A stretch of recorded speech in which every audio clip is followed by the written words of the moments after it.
ಪ್ರಿಯಾಂಕ್ ಖರ್ಗೆ ಅವರು ಜವಾಬ್ದಾರಿಯನ್ನು ಮರೆತು ಪ್ರಚಾರದ ಹಿಂದೆ ಬಿದ್ದಿದ್ದಾರೆ.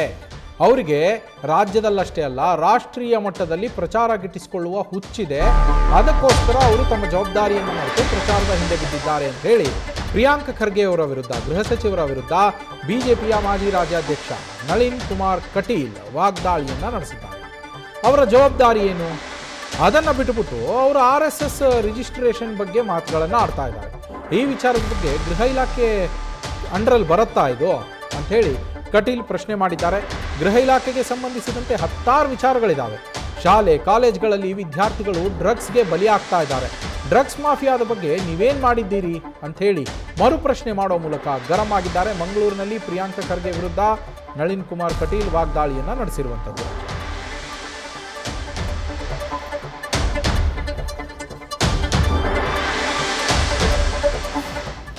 ಸಚಿವರಾಗಿರ್ತಕ್ಕಂಥ ಪ್ರಿಯಾಂಕ ಖರ್ಗೆ ಅವರು ಅವರ ಜವಾಬ್ದಾರಿಯನ್ನು ಮರೆತು ಇವತ್ತು ಪ್ರಚಾರದ ಹಿಂದೆ ಬಿದ್ದಿದ್ದಾರೆ.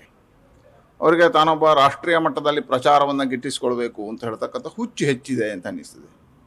ಗೃಹ ಸಚಿವರಾಗಿ ಅವರ ಜವಾಬ್ದಾರಿಗಳೇನು, ಗೃಹ ಇಲಾಖೆಯ ಕೆಳಗೆ ಯಾವುದೆಲ್ಲ ಬರ್ತದೆ, ಆ ಇಲಾಖೆಗಳನ್ನು ಗಮನಿಸುವುದು ಬಿಟ್ಟು ಇವತ್ತು RSSಗೆ ನೇರವಾಗಿರ್ತಕ್ಕಂಥ ರಿಜಿಸ್ಟರ್ನ ವಿಚಾರವನ್ನು ಎತ್ತುವಂಥ ಪ್ರಯತ್ನವನ್ನು ಮಾಡಿದರು.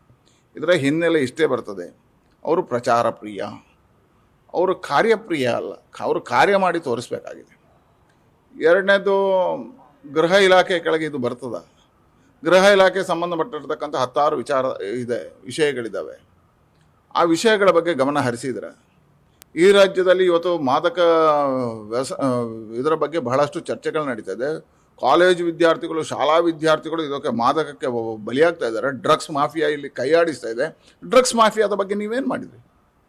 ಒಂದೇ ಒಂದು ಡ್ರಗ್ಸ್ ಮಾಫಿಯಾದ ಬಗ್ಗೆ ಚರ್ಚೆ ಇವತ್ತು ಅವರು ಗೃಹ ಸಚಿವರಾದ್ಮೇಲೆ ಚರ್ಚೆಗೆ ಬಂದಿಲ್ಲ. ಅಂದರೆ ಈ ರಾಜ್ಯದ ಆಂತರಿಕವಾಗಿರ್ತಕ್ಕಂಥ ಸುರಕ್ಷೆ, ಆಂತರಿಕವಾಗಿರ್ತಕ್ಕಂಥ ವಿಷಯಗಳ ಬಗ್ಗೆ ಒಬ್ಬ ಗೃಹ ಸಚಿವರಾಗಿ ಎತ್ತಬೇಕಾಗಿರ್ತಕ್ಕಂಥ ವಿಷಯವನ್ನು ಎತ್ತದೆ ವಿಷಯಾಂತರ ಮಾಡ್ತಕ್ಕಂಥ ಪ್ರಯತ್ನವನ್ನು ಮಾಡ್ತಾರೆ. ಎರಡನೇದು, ಇಲ್ಲಿ ಬಾಕುಳಿದಂತಹ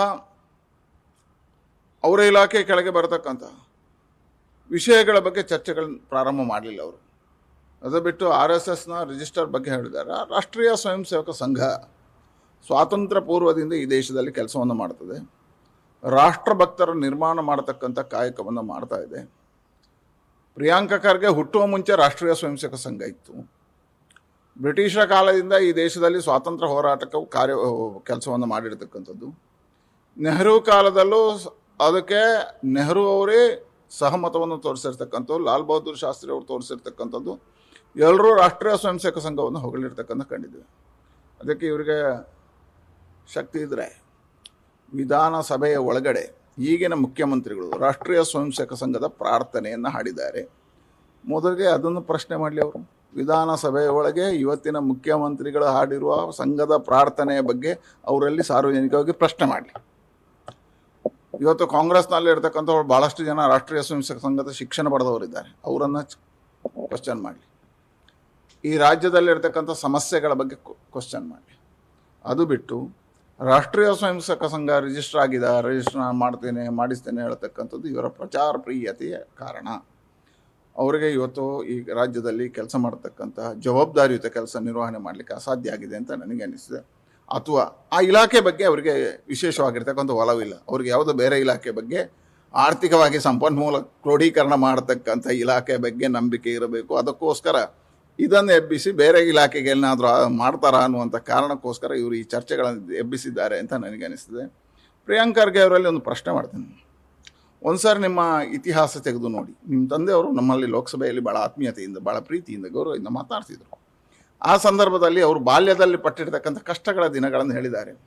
ಹೈದರಾಬಾದಲ್ಲಿ ಬಂದಿರತಕ್ಕಂಥ ಸಂದರ್ಭದಲ್ಲಿ ಅವರ ಮನೆ ಸುಟ್ಟು ಮನೆಯಲ್ಲಿರ್ತಕ್ಕಂಥ ಕರಕಲಾಗಿರ್ತಕ್ಕಂಥ ರಾಜ್ಯ ಕಥೆಗಳನ್ನೆಲ್ಲ ಹೇಳ್ತಿದ್ರು.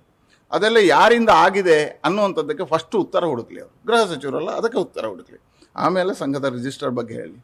ಹಾಗಾಗಿ ಸಂಘ ರಿಜಿಸ್ಟರ್ ಆಗ್ತದೋ ರಿಜಿಸ್ಟರ್ ಆಗಿದ್ರೆ ಈ ದೇಶದಲ್ಲಿ ದೇಶಭಕ್ತರನ್ನು ನಿರ್ಮಾಣ ಮಾಡಿದೆ, ರಾಷ್ಟ್ರಭಕ್ತಿಯ ಉದ್ದೀಪನ ಮಾಡಿದೆ, ಪ್ರತಿಯೊಬ್ಬನಿಗೂ ರಾಷ್ಟ್ರ ಧರ್ಮದ ಬಗ್ಗೆ ಹೇಳಿದೆ, ವ್ಯಕ್ತಿ ನಿರ್ಮಾಣದ ಕಾರ್ಯ ಮಾಡಿದೆ. ಸಂಘ ಕಾರ್ಯದಲ್ಲಿ ಬೆಳೆದವರೇ ಇವತ್ತು ದೇಶದ ಪ್ರಧಾನಮಂತ್ರಿಗಳಾಗಿರ್ತಕ್ಕಂಥದ್ದು. ಒಬ್ಬರಲ್ಲ, ಅಟಲ್ ಬಿಹಾರಿ ವಾಜಪೇಯಿ ಆಗಿದ್ದಾರೆ, ಇವತ್ತು ನರೇಂದ್ರ ಮೋದಿ ಅವರಾಗಿದ್ದಾರೆ, ಅಡ್ವಾಣಿ ಅವರಾಗಿದ್ದಾರೆ. ಬಹಳಷ್ಟು ಜನ ರಾಷ್ಟ್ರಭಕ್ತರ ನಿರ್ಮಾಣ ಆಗಿದೆ. ಅವರೆಲ್ಲರೂ ದೇಶದ ಹಿತದ ಕೆಲಸವನ್ನು ಮಾಡಿದ್ದಾರೆ. ಮತ್ತು ರಾಷ್ಟ್ರೀಯ ಸ್ವಯಂ ಸೇವಕ ಸಂಘದಿಂದ ಶಿಕ್ಷಣ ಪಡೆದಿರ್ತಕ್ಕಂಥ ಪ್ರಧಾನಿಗಳು ಕಳಂಕರಹಿತವಾಗಿರ್ತಕ್ಕಂಥ ಪ್ರಧಾನಿಗಳಾಗಿದ್ದಾರೆ. ಒಂದೇ ಒಂದು ಕಳಂಕವನ್ನು ಹಾಕಲಿಕ್ಕೆ ಅಟಲ್ ಬಿಹಾರಿ ವಾಜಪೇಯಿ ಅವ್ರ ಮೇಲೆ ಹಾಕ್ಲಿಕ್ಕೆ ಆಗಲಿಲ್ಲ. ಒಂದೇ ಒಂದು ಕಳಂಕವನ್ನು ನರೇಂದ್ರ ಮೋದಿ ಅವ್ರ ಮೇಲೆ ಹಾಕ್ಲಿಕ್ಕೆ ಆಗಲಿಲ್ಲ.